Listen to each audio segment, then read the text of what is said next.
오늘 데일리한 2025년도 10월 28일자 기사입니다.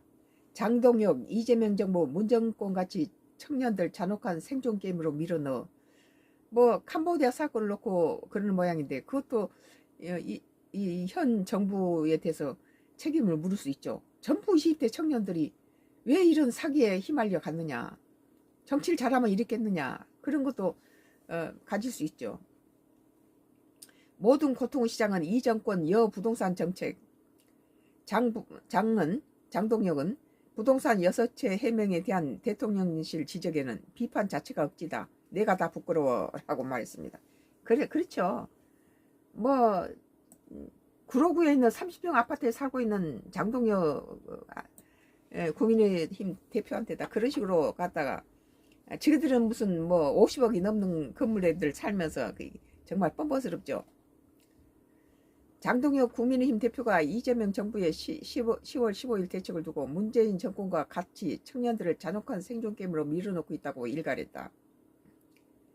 장동혁 대표는 28일 서울 청년센터 마포에서 열린 청년과 함께 부동산 정책 간담회에서 정치인의 한 사람으로서 청년 여러분이 겪고 계실 불안과 분노에 무거운 책임감을 느끼지 않을 수 없다며 모든 고통의 시장은 이재명 정권과 더불어민주당의 부동산 정책이라고 지적했다. 민주당이 문재인 대통령이 전 대통령이 잘 했음에도 불구하고 부동산 정책에서 이렇게 실패하면서 국민들한테 많은 짐을 지어줬죠. 근데 그 문재인 정부하고 거의 비슷한 윤석열 정부가 들어서면서 갑자기 부동산이 안정되고 그렇게 된 이유는 자유시장 경제 논리에 맞춰 놓으니까 그 정부가 이것을 기계적으로 물리적으로 갖다가 이렇게 강압적으로 누르는 게 아니라 시장 논리에다 맞춰 놓으니까 저절로 떨어졌어요.